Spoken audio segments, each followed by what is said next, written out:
Yo ho, it's time to set sail.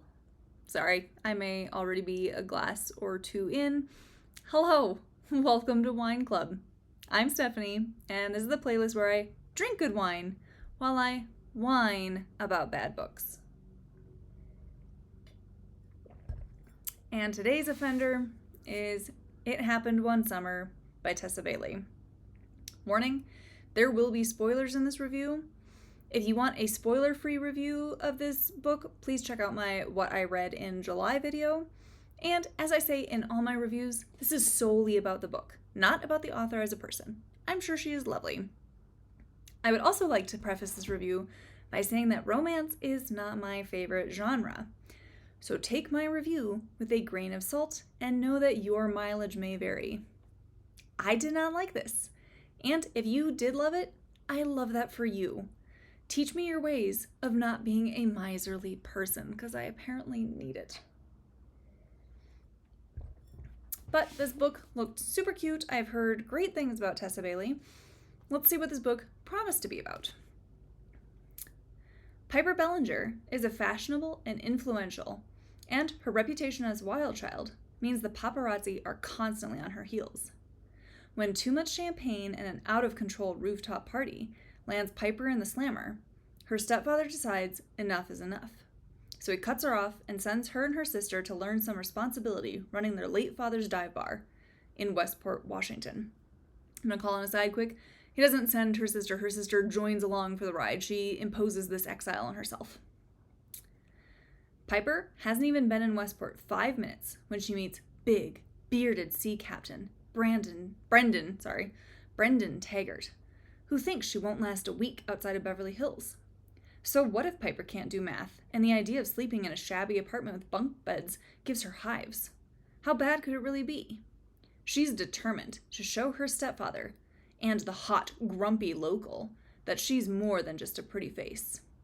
Except it's a small town, and everywhere she turns, she bumps into Brendan. The fun-loving socialite and the gruff fisherman are polar opposites, but there's an undeniable attraction simmering between them. Piper doesn't want any distractions, especially feelings for a man who sails off into the sunset for weeks at a time. Yet, as she reconnects with her past and begins to feel at home in Westport, Piper starts to wonder if the cold, glamorous life she knew is what she truly wants. LA is calling her name, but Brendan and this town full of memories may have already caught her heart. Okay, cute cover. Cute premise. The execution is just not that great. So I will start this off and say some nice things. I did like Piper, and I especially liked her sister, Hannah. I loved their sisterly bond, and honestly wish that had just been the focus of the book. Piper was sarcastic and had some wit, but I also do feel it kind of went against her characterization as this spoiled woman child who can't even cook ground beef, nor understand that you mix ingredients together when cooking things. She also had some inconsistencies in her behaviors and thoughts. Like, Bailey obviously wanted her to be an airhead with a heart of gold, but I didn't always get that with Piper. She'd be all down for a good time and knows that she's not serious about relationships, but then turns around is all upset when she doesn't have relationships. So which is it? Is she down to clown, or is she mad that no one looks deeper? And Brendan was fine. At first. But the whole possession of Piper really bugged me. His whole alpha thing is just not my cup of tea. And again, your mileage may vary. If you enjoy that aspect of he big man, she tiny woman, he owns her, and that gets you going, I love that for you. Great, you will probably love this.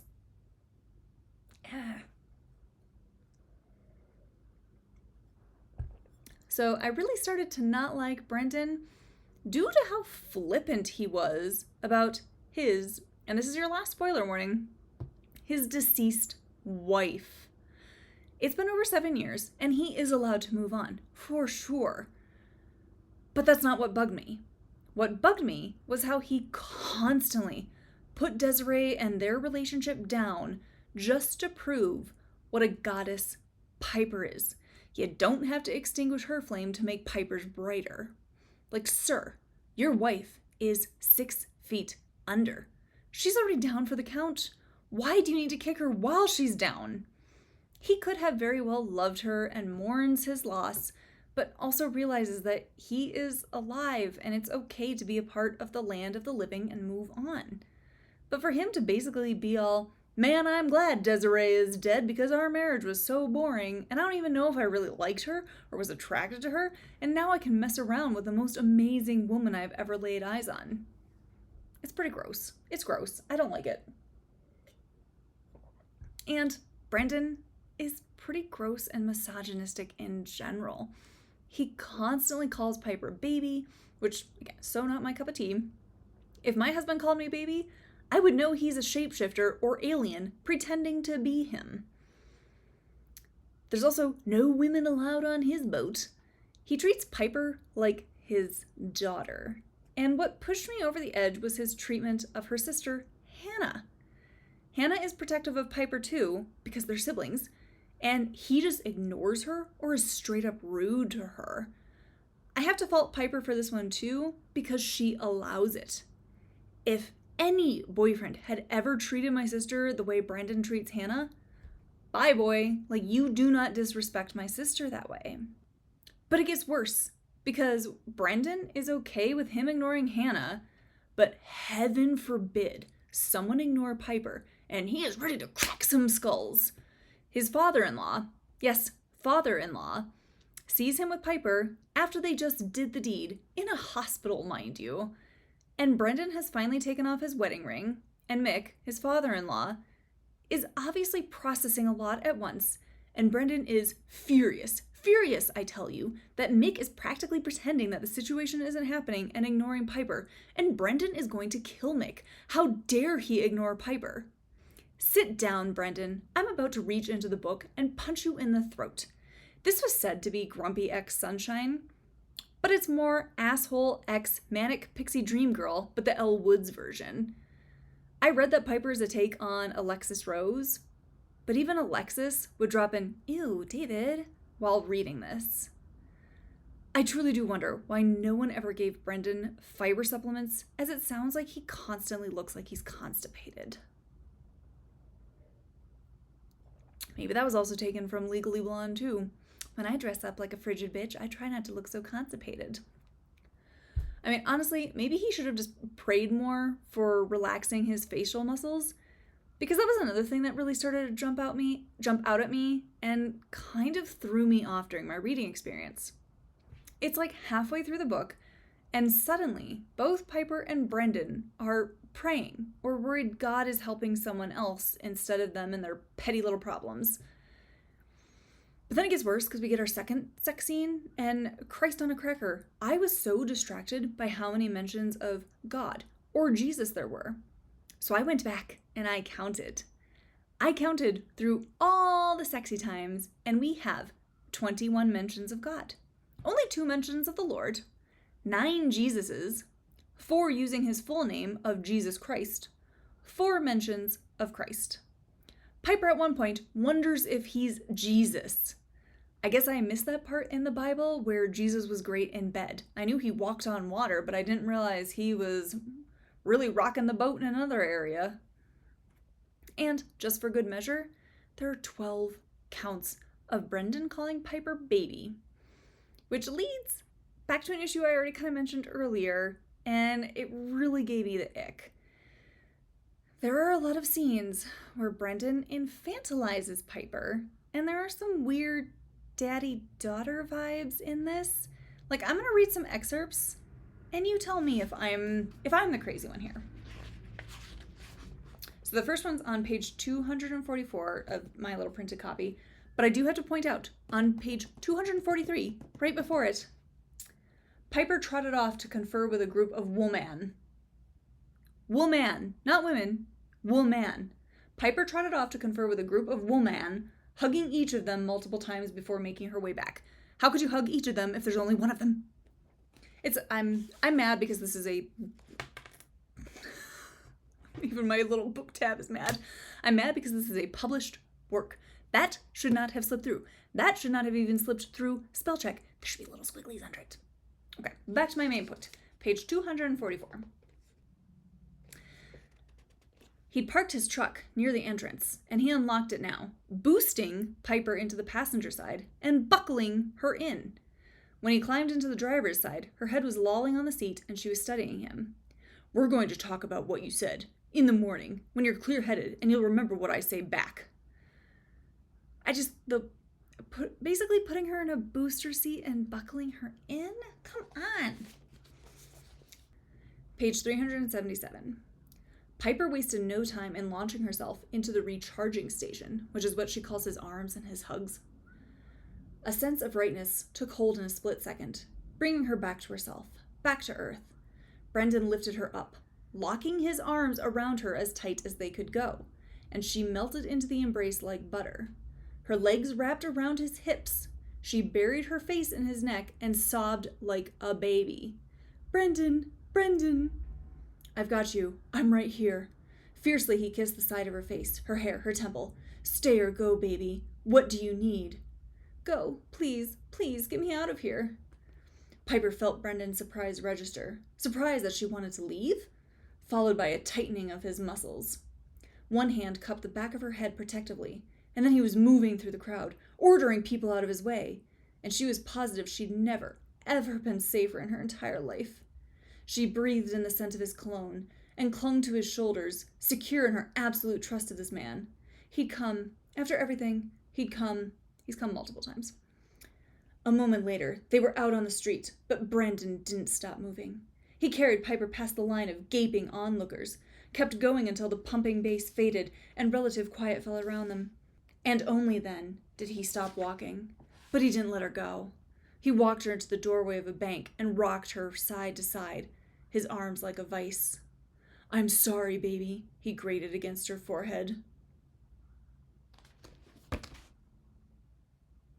Tell me I'm wrong. He is literally carrying her like a toddler through a crowd, and the gaping onlookers, they have every right to look at that if she is straddling him as he manhandles her out of the club. It can be sexy for her to be wrapped around him, but it's the sobbing like a baby and carrying her up the stairs or out of a club that just makes it sound like he is carrying a child. I don't like it. Because, there's another scene where they're at his house, and he carries her up the stairs to her bedroom, and it's just, what are we, if I'm going to read that, at least put a, warning that that's what I'm getting, that I'm getting daddy-daughter vibes.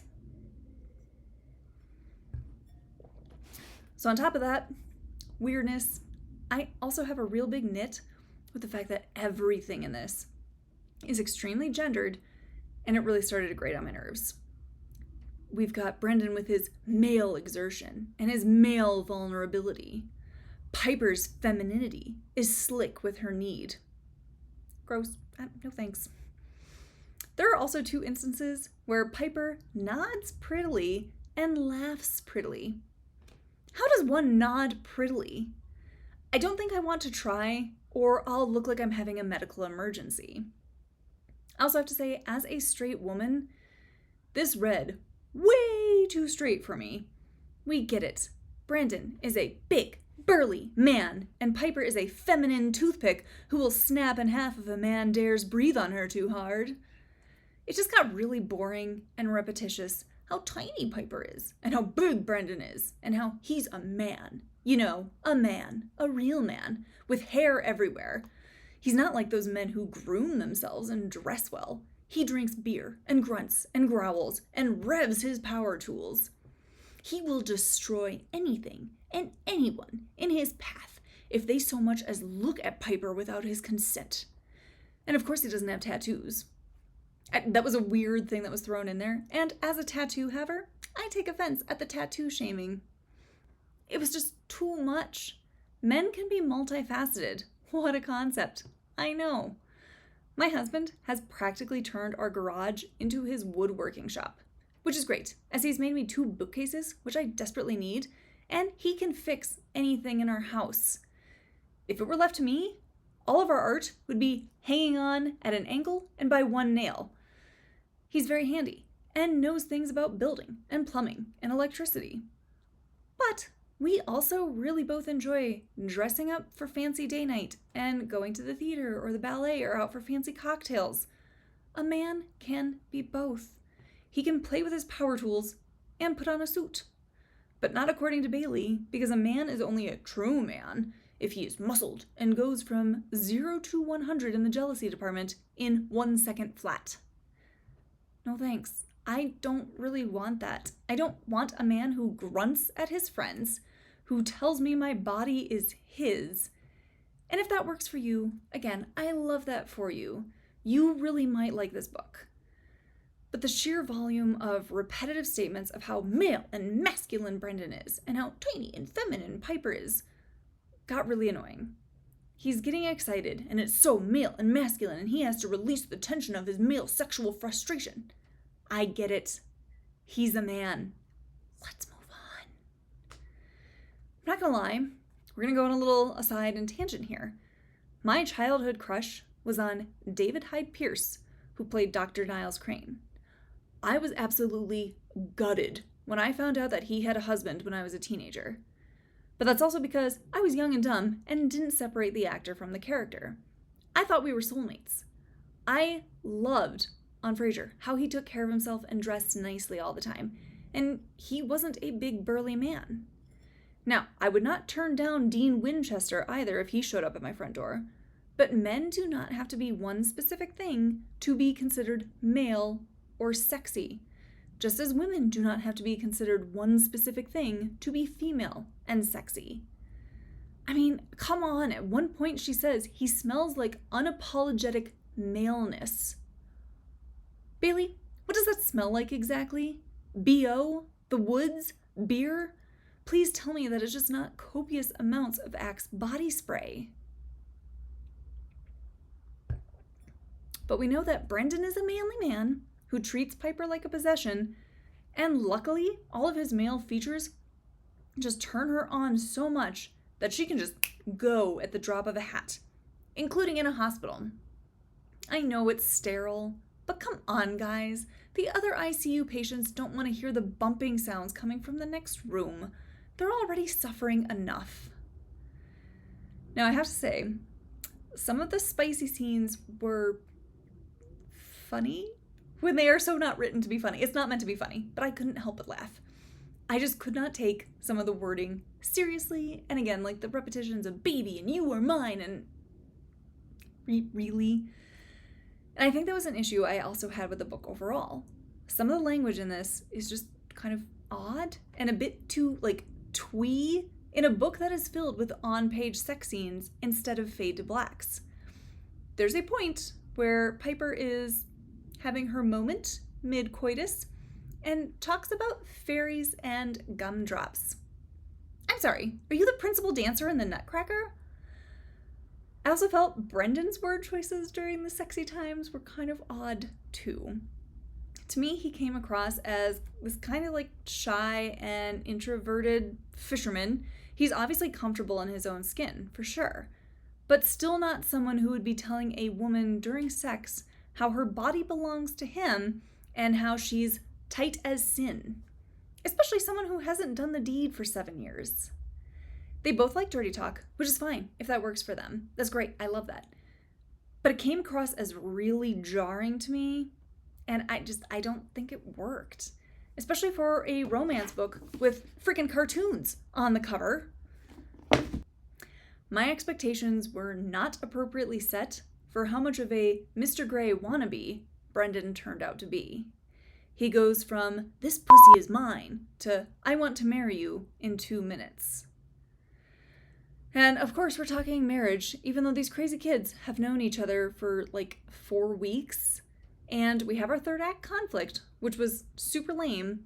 It was just so poorly executed and did not need to be in the book at all. It is completely pointless and truly a waste of paper.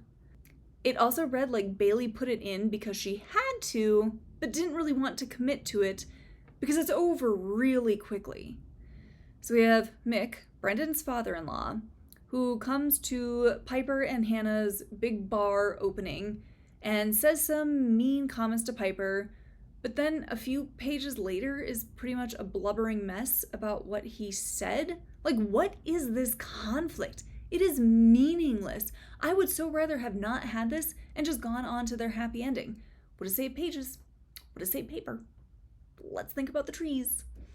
I honestly think it was just written so we could get the man comes to the rescue of his helpless little woman, because again, it is very important that we know how teeny tiny and feminine Piper is. And then he takes her home, which is now the place she met him, because obviously it is. The whole thing is wrapped up extremely quickly, and then bam, the book is over. I had a bit of whiplash at the end, but also, to be fair, I was skimming because I was not enjoying my time with this. Suffice it to say, I did not like this. And I don't think I'll be giving any of her other work a try. Well, okay, I'll revise that. I'll say at least I'm not going to spend my own money on her work. If I see it in like a free little library, maybe I'll take it home so then I can give it back. But I also would rather leave it for someone who is looking for romance stories like this. Like I said at the beginning, romances are not my favorite genre, so my review should definitely be taken with a grain of salt and that context in mind. I'm not here to yuck on anyone's yum. If the dirty talk and man saying he's going to rip a building down if he can't find his woman is your jam, again, I love that for you. Go out and read all of the books just like that. This just did not work for me. I had to give this 1.5 stars, and I think that is very, very generous of me. I wasn't exactly hate reading at the end, but I was for sure skimming at the end.